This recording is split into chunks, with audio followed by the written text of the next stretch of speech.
Hi all of you. ఈరోజు మీకు సాంబార్ ఎలా చేయాలో చూపిస్తున్నాను.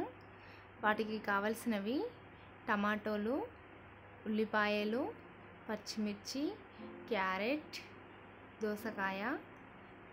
వీటితో పాటు మన ఇంట్లో ఉన్న వెజిటేబుల్స్ వాడచ్చు. అలాగే నానబెట్టిన చింతపండు.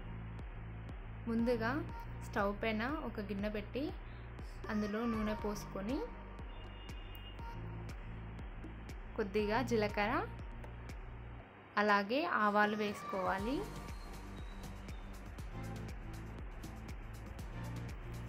పోపు గింజలు వేడయ్యాక వీటిలో ముందుగా కట్ చేసి పెట్టుకున్న పచ్చిమిర్చి, ఉల్లిపాయలు వేసుకోవాలి.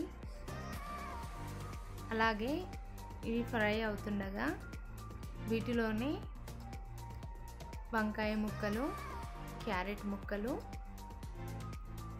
అలాగే దోసకాయ ముక్కలు వేసి కలుపుకోవాలి.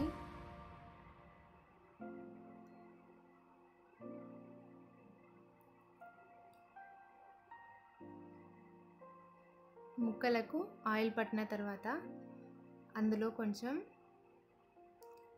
అల్లం వెల్లుల్లి దంచి వేసుకోవాలండి. అలాగే అల్లం వెల్లుల్లి వాసన పోయిన తర్వాత అందులో పసుపు వేసుకోవాలి.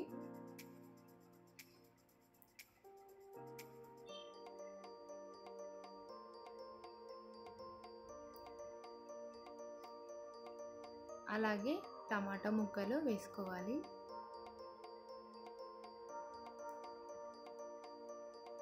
టమాటా ముక్కలు వేసుకొని కలుపుకున్న తర్వాత అందులో 1 టీ స్పూన్ ఉప్పు వేసుకోవాలి.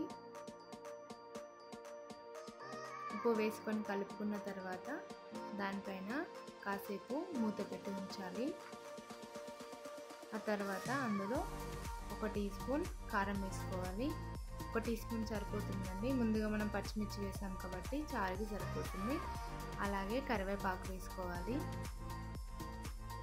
దానితో పాటు కొత్తిమీర కూడా వేసుకోవాలండి.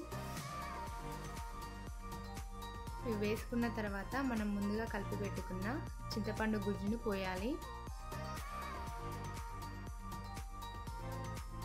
వాటితో పాటు మనకు సాంబార్కి కావాల్సినన్ని వాటర్ పోసుకోవాలి.